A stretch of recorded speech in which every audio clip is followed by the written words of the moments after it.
victim and mga police involved sa shooting. And ikaw, sinasabi mo, sound judgment na hindi na kailangan base sa testimony ng mga witness. You don't deserve to be a policeman. You really don't. Ikaw yung nakakatakot na maging pulis. Ikaw yung mga tipong pagdating sa kalye, dapat katakutan. Sabi mo sa akin, saan ka gumagala-gala para sa mga araw na yon, iwasan kita dahil natatakot na ako sa iyo. Dahil nakakatakot. Sa pagmumukha mo pa lang, pangising-isi ka. Ngiting aso to Mr. Chair. Kanina pangiting aso siya. Lahat dito nakayuko. Kita mo seryoso. Itong hinayupak na to, tingnan mo yung mukha niya, ngiting aso. Parang pinagtataon na lang tayo.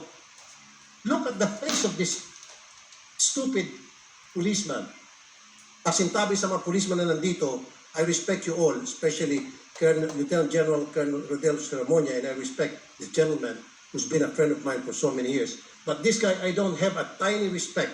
Kanina pa tayo nagagalit dito, pangising-ising aso siya.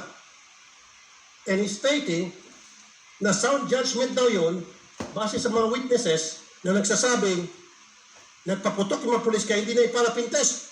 At mismo kinukontra ng kanyang chief of police ng Navotas.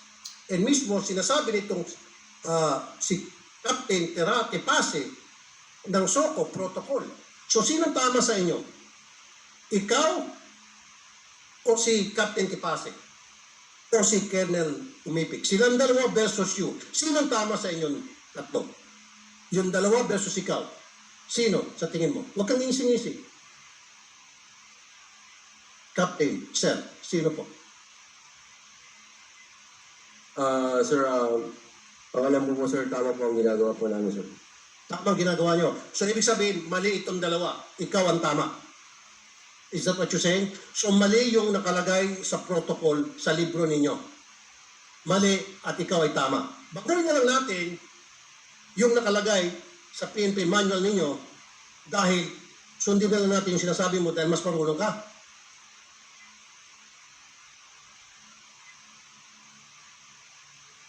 You see, you cannot answer. Kasi ano mo mali ka? Kaya lang talaga, Mr. Chair, ang sarap ipa-content din to Yung sound judgment, ayan, para sa akin, very unsound. Very unsound yung judgment mo.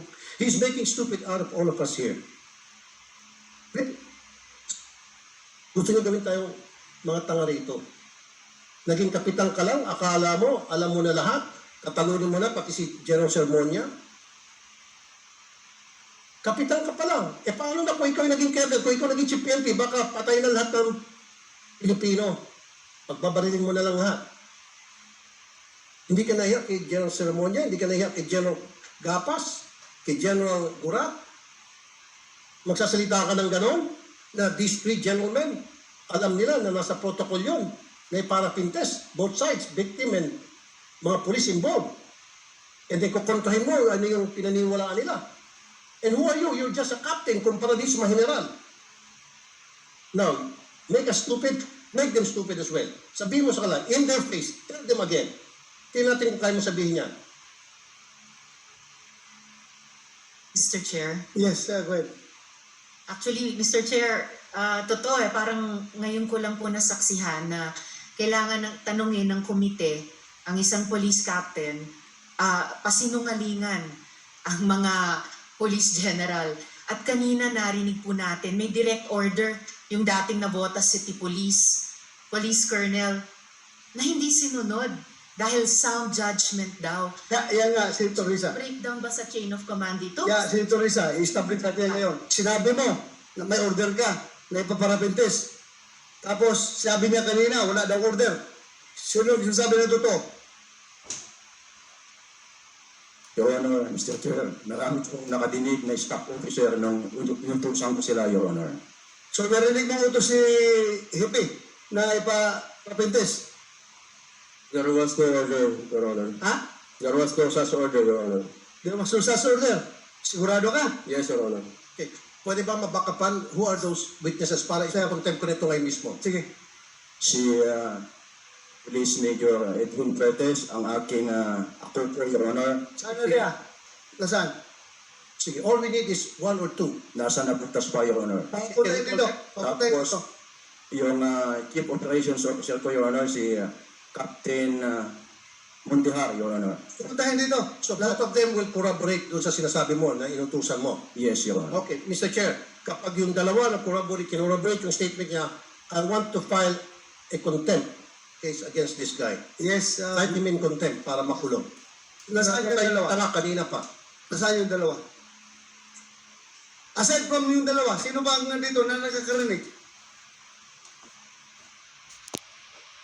Marami pa nun, Your Honor. Sino? I believe the IOC was there also, Your Honor.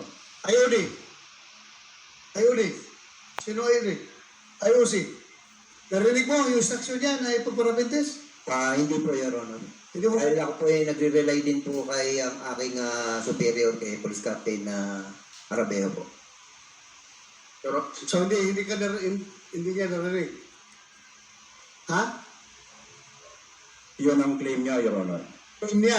Yes, So dalawa sila ngayon na ipapakontempt natin kapag mag-corroborate yung dalawa ngayon. Ha?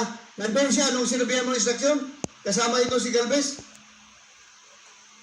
Galvez, sir, you better change your mind now kasi makukulong ka talaga. Pakukulong ka namin dalawa, kayong dalawa sa baba. At matagal-tagal kayo makukulong. So, So wala po akong na-receive po. Wala ka narinig, ha? Pero sabi ni Chico, nandun ka nung nagbigay siya ng instruction. Wala po ako, Your Honor. Wala ka. Colonel Whipping. Your Honor, may binabanggit pa si Solito Galvez na pinaalala niya yan, Your Honor, doon sa chief niya. Ulit yun nga, yung sound judgment ang binabanggit nila, Your Honor. Sound judgment. Mr. Chair? Yes, Question Teresa. So, Sir Galvez, bate po sa sinabi ni Colonel Umipig, pinaalala nyo kay Captain Arabejo yung utos ni Colonel Umipig na mag-conduct ng paraffin test sa anin. Tama po ba yon?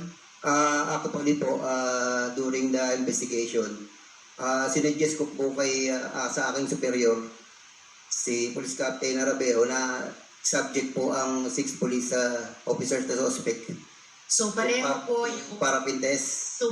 yung alam nyong tamang gawin sa sinabi ni Po, Colonel. pero po, ang sabi niya po sa akin ay yung oras daw po ng yung nangyari yung shooting incident hanggang sa umabot po ng hanggang gabi, hanggang alas 12 po ng padaling araw ng August 3 na. Possibility po na mag-negative po sila dahil po hindi po inaalis yung possibility na nakapaghugas po sila ng kamay. And yet yung si Demboy na paraffin test sa loob ng oras na iyon. Yes po, kasi yung protocol po kasi na so. Ma'am, ilang days ba? Bago mawala yung... Sa protocol po sir ng chemistry manual, within 72 hours po. Nagsisinungaling na naman tong dalawa. Okay, see? Kanina, sandali Mr. Chair, kanina, sabi niya, sound judgment, kaya hindi na siya nagpa-paraffin test. Ngayon, yung sa'yo naman, sabi niyo, base sa sasabi mo lang ngayon, dahil nag-lapse na, kaya lapse na doon sa time na pinaparaffin test yung isang tao dahil maaaring nabura na. So, magkakaiba ang inyong statement, magkakaiba ang inyong stand. Yung sa akin po, Your Honor, yung po ay totoo, yung pag-suggest. Whether totoo na magkakasalungat kayong mag-boss, kayong mag-amo sa inyong mga pananaw, sa inyong mga paninindigan. That's what I'm saying. Then lumilitaw na talagang sinungaling kayong dalawa dahil itong si Colonel Umipig, meron siyang 2 testigo na talagang pinagsabihan kayo na para pin-test. And alam niyo na protocol yan. At kasasabi lang ni Captain Tepase na 72 hours, ginigiba yung sinasabi mo after 1 day, mapabaliwala na o baka mag-negative na.